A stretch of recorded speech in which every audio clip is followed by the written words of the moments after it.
Anticor est une association qui bénéficiait d'un agrément des pouvoirs publics pour se porter partie civile pour des affaires de corruption. N'oublions pas que c'est Anticor qui obtient la mise en examen de M. Koller, secrétaire général de l'Élysée. Donc le désagrément d'Anticor, c'est la réponse du berger à la bergère.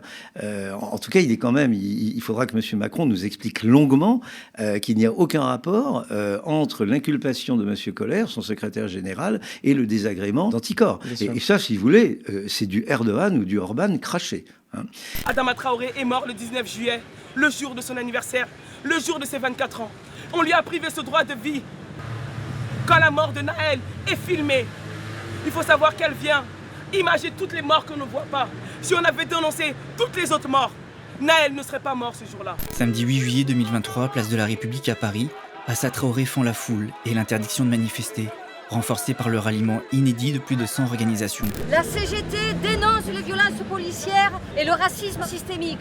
La CGT dénonce les droits et atteintes au droit de manifester, au droit d'expression, au droit de mémoire. Et là, on le voit encore aujourd'hui. Même pour s'exprimer, pour faire une conférence de presse, nous sommes en train d'être nassés par la police. Ce n'est plus possible, ces atteintes aux droits, des droits qui sont constitutionnels. C'est important pour moi d'aller à la rencontre des jeunes dans la période. On leur prête des intentions, on leur dit non, ils sont juste là pour le saccage, pour piller. En vérité, quand on discute avec eux, on se rend compte que c'est une démarche qui est extrêmement politique. À Pierrefitte, les choses qui ont été prises pour cible, il n'y en a pas 1000. Il y a eu quelques commerces, et encore, ça reste de l'ordre du commerce alimentaire. Ça devrait nous alerter sur la détresse sociale qu'il y a aujourd'hui dans nos quartiers. Après, derrière, c'est la mairie qui a été prise pour cible, le poste de police municipale et les caméras de la ville. Donc voilà, tout ça, c'est hyper symbolique, hyper revendicatif. On est dans des situations de paupérisation assez violentes.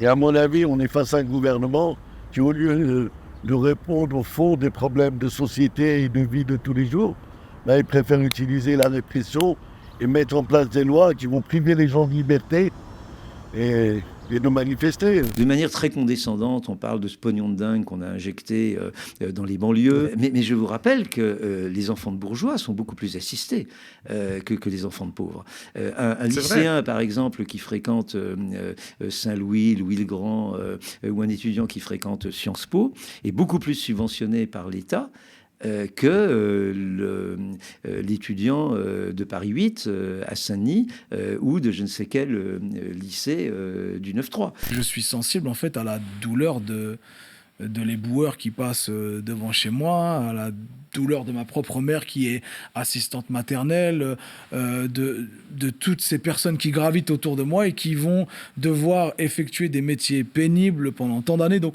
c'est un combat qui s'impose à nous en fait. Le refuser, ou plutôt y tourner le dos, je pourrais le faire en tant qu'artiste. Maintenant, en tant que citoyen, je ne peux pas, en fait. En tant qu'être humain, je ne peux pas détourner le regard d'une violence qui est en train de se dérouler devant moi et faire semblant de rien dire juste pour préserver mon petit commerce. Le 6 juillet dernier, c'était la chanteuse pop Isia Higelin qui défrayait la chronique après un concert donné à Beaulieu-sur-Mer dans les Alpes-Maritimes. Concert durant lequel, entre deux chansons, elle s'était imaginée transformer le président Macron en piñata géante. Dont le peuple a envie, c'est qu'on m'accroche à 20 mètres du sol telle une piñata humaine géante. Tout ça, c'est un système commun qu'on dénonçait, c'est le capitalisme. Mais du coup, le capitalisme, c'est nourri de la colonisation. Évidemment, il y a une nécessité de porter dans le discours, de nommer la question de la colonisation, du racisme, des mécanismes de domination et d'oppression quand on porte un discours écologique. Tout était en place pour que de toute façon, dans ces 100 jours, il y ait cette glissade d'extrême droite. Et ce qui me marque beaucoup et ce qui m'inquiète aussi énormément, c'est à quel point la parole raciste s'est totalement libérée et que personne... à part à gauche, à part dans la NUPES, ne met une barrière et remet la ligne rouge en disant stop, là c'est raciste, au-delà de cette ligne, vous êtes dans le racisme. On ne peut pas installer des déchetteries, on ne peut pas installer des décharges, on ne peut pas installer des usines polluantes, on ne peut pas installer, comme ici, des échangeurs autoroutiers à l'air libre avec autant de pollution atmosphérique et de pollution sonore si on ne sous-humanise pas la population qui habite cette terre. On a besoin d'humilier la population, on a besoin de la contrôler, à travers des contrôles policiers, on a besoin de la déshumaniser pour pouvoir dévaster la terre habitée. Tant qu'on n'aura pas lié la question de la terre à la question raciale Et donc oui, la question coloniale de manière plus large, si on sort de l'Hexagone, on ne réglera pas le problème ni d'un côté ni de l'autre. Le projet qui était principalement fomenté par le gendarme était vraiment abouti au sens où il a écrit des manifestes. Donc c'est un processus qu'on retrouve dans les attentats d'Anders Breivik par exemple ou de Brenton Tarrant à Christchurch, et en fait dans lequel il annonçait son passage à l'acte avec une date où il mettait aussi en scène les modes opératoires qui étaient possibles de mettre en place pour tuer un maximum de personnes, puisque son objectif était de faire le plus de mal possible. Ça ne m'a pas vraiment surpris parce que moi je suis la cible de différents groupes extrémistes depuis quelque temps. Parfois des néo-nazis, parfois des extrémistes religieux. Ça fait partie des angles d'attaque de l'extrême droite, de vouloir censurer l'art, de vouloir censurer la parole artistique.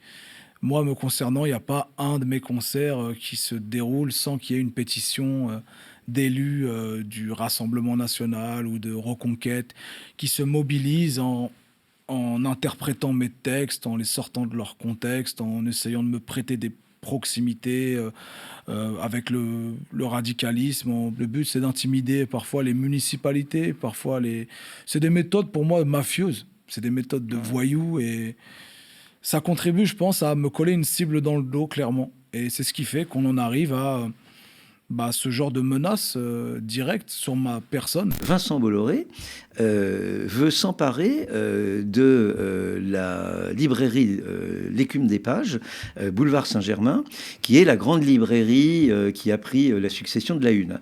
Donc on voit chez Bolloré une entreprise d'affirmation hégémonique au cœur même de Saint-Germain-des-Prés. C'est-à-dire que Bolloré veut faire passer Saint-Germain-des-Prés de Simone de Beauvoir et Jean-Paul Sartre à Zemmour. Il y a eu, au moment des attentats contre les tours jumelles, des groupes néo-nazis qui se sont positionnés en soutien à Al-Qaïda, en disant qu'ils attaquaient les grands complots juifs, etc., et que par conséquent, on avait les mêmes ennemis, donc on pouvait considérer qu'on était plutôt dans une guerre commune contre un ennemi commun.